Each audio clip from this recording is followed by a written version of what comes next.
I'm Josh from WhatCulture.com, and these are sequels that contradicted the previous movie's message. Avengers Age of Ultron. Because everything in the MCU is interconnected, Avengers Age of Ultron doesn't actually contradict the theme of the previous Avengers movie, but rather that of Iron Man 3. With Iron Man himself being a main character of the movie, it's the first time the audience has seen him since his last solo flick, which ended famously with the character seemingly having given up on his unhinged plan to mass-produce automated Iron Man suits to police the world. Realizing he'd become obsessed with the idea that him and his technology was responsible for Earth's safety, he ends the flick by blowing up his suits to live with Pepper Potts. And as is often the case with this kind of film, the message is, it's not the suit that counts, it's the man underneath. And more aptly, that one man cannot take the entire world on his shoulders. Which is why it's kinda jarring to see Avengers Age of Ultron actually start with Tony already back in the Iron Man suit, again trying to save the world. To make matters worse, he's once again trying to invent a peacekeeping technology to save the entire Earth, this time accidentally birthing a super intelligent AI who plans on destroying humanity. Yeah, good going, Tony. His soft retirement is barely mentioned, and as such, the ending of Iron Man 3 is rendered hilariously limp on a character development level. Predator 2. In the original Predator, the first action sequence involves Dutch and his team in one of the most entertainingly excessive shootouts of all time. It then takes the film's mentality regarding machismo and uses it against the cast, such as when they blast through the jungle only to hit the Predator a single time. The film ultimately makes a point that straightforward heroics will not save you in this situation, as Dutch is hopelessly outmatched against the jungle hunter on a fair duel, and only beats it with his cunning use of traps towards the end. So, to reiterate, our hero wins not because he's a tough guy, but because he's smart. Predator 2, however, kind of throws all that out the window and says, nope, you can beat the Predator in a one-on-one duel. Sure, a muscular Arnold Schwarzenegger and co. can't give the creature a run for its money, but a middle-aged cop can go toe-to-toe with the hunter. To the sequel's credit, this character, played by Donald Glover called Mike Harrigan, does beat the alien by feigning defeat, yet the original movie made such a point that fighting the Predator head-on was always a bad idea. And this problem would be extended in the next two films, Predators and The Predator, when their respective protagonists do manage to face off again in a fair match against the titular creature. Ralph breaks the internet. Wreck-It Ralph told the story of Ralph, who was sick and tired of being the villain in his own video game. Because of this, he tries to leave his arcade machine in what people call going turbo, in reference to another character who did indeed leave his own game. Ralph's big arc, though, is all about accepting the importance of his duty and realizing that he did not need to be defined by it. In the sequel, though, Ralph breaks the internet, Vanellope becomes tired of her place in Sugar Rush and wishes for something more. But this time, by the end of the film, she does find a new home with the game Slaughter Race while keeping in contact with Ralph. Now, numerous fans of the original took issue with this and considered the character's actions as going turbo. Sure, her characters were not as malicious as the villain from the first picture, but the very thing that she was doing was something that Ralph was previously chastised for, as Wreck-It Ralph told audiences to be content with our place in the world as long as they're having a positive impact, yet the sequel says it's okay to leave your duty for the sake of your own happiness. And yeah, while that message is kinda good, it does clash with the previous film's hypothesis. Creed 2. 2015's Creed deals with Adonis Johnson following in his father's footsteps by training under Rocky Balboa. One of the most significant things the film does is shed light on the importance of unconventional family dynamics, as seen through Donnie and Rocky's relationship.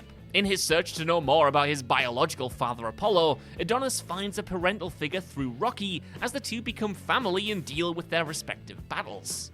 Rocky, on the other hand, finds a true son with the title character after losing all of his own loved ones, while his own biological son left him to start his own family. However, once the sequel came out with Stallone again as its writer, this heartwarming family dynamic is kinda reversed at the end of the film.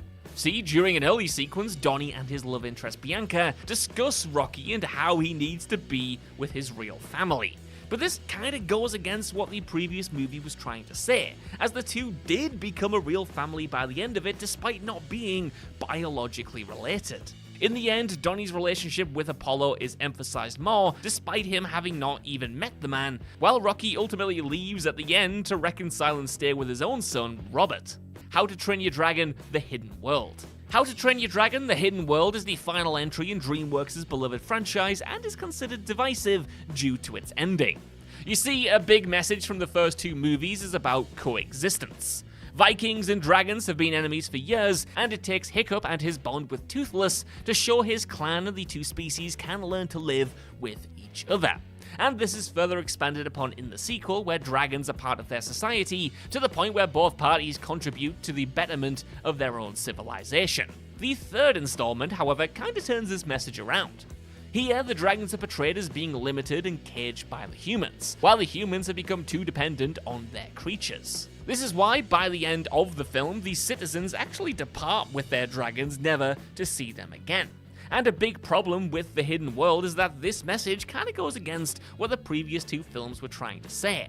Though this decision was an attempt to stay closer to the source material, it comes at the cost of contradicting the coexistence message of its predecessors.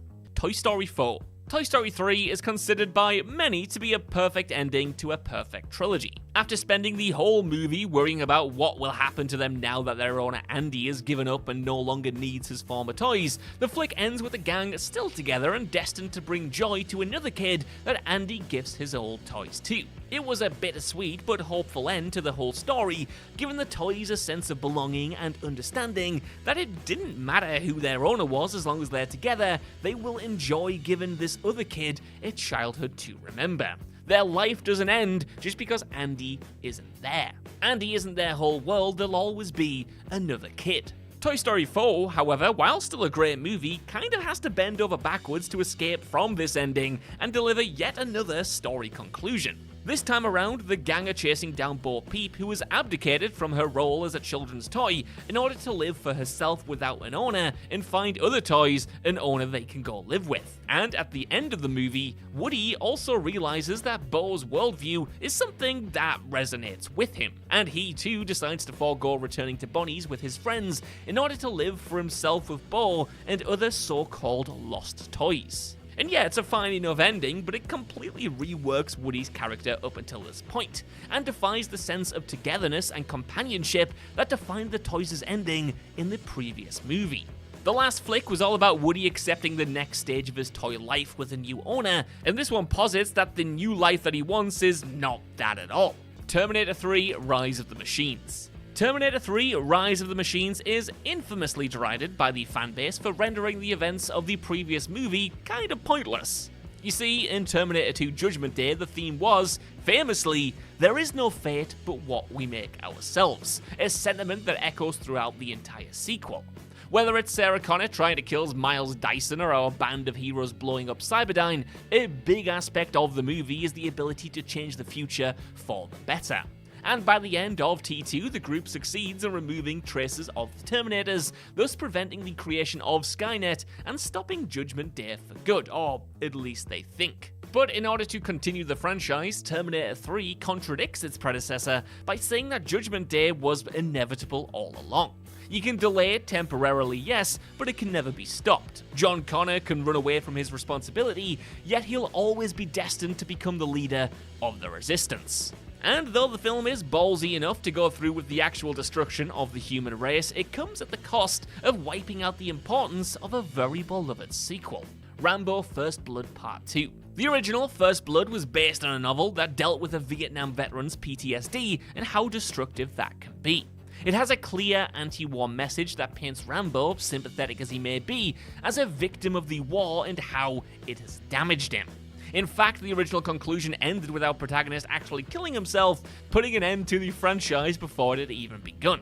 That, of course, doesn't happen in the movie, and it resulted in a sequel, Rambo: First Blood Part 2, being made. Only this time around, our titular character is actually tasked with going back to Vietnam to rescue soldiers. He even asks the colonel if they get to win this time. So yeah, gone is this message about how war directly impacts the soldiers who sign up to fight for it, and instead we spend most of the running time seeing Sylvester Stallone shirtless as he guns down numerous enemies with his big machine gun. All of a sudden, the movie is about how cool this all looks, and just how excellent explosive-tipped arrows look on screen. It's kind of crazy considering that Rambo actually goes out of his way not to kill anyone in the first movie. While this sequel would define Rambo in the years to come and elevate him as a pop culture icon, it is a huge departure from the serious issues and themes being discussed in the original flick. And this gets even worse by the time you get to Rambo 3, Star Wars: The Rise of Skywalker. The Star Wars sequel trilogy is a warning on how a lack of planning can lead to 3 films directly contradicting one another. And this is best seen in the last 2 entries, The Last Jedi and The Rise of Skywalker. Now say what you want about the quality of each, we're not talking about that today, just how one directly contradicts the other. In The Last Jedi, for instance, one of the mysteries that movie resolves is regarding Rey's parentage. See, The Force Awakens did tease that she might have come from a special lineage, yet the Rian Johnson-directed sequel just wipes that out. Instead, here, Rey is revealed to just be a nobody, someone whose parents sold her for drinking money. And while this twist did leave a lot of fans disappointed, it did tell the nice message that anyone can be a Jedi, a point emphasized by the end when the broom boy from Canto Bight is revealed to be Force sensitive. But once J.J. Abrams returned to finish the trilogy, Rey was now the heir of the Emperor himself. In an infamous double twist, our heroine is revealed to be the granddaughter of Sheev Palpatine. All of a sudden, she's powerful and great because she comes from the legendary Sith Lord's lineage, and compared to the previous film, The Rise of Skywalker tells audiences that, yes, the only important people in the Star Wars universe are the ones that come from these dynasties.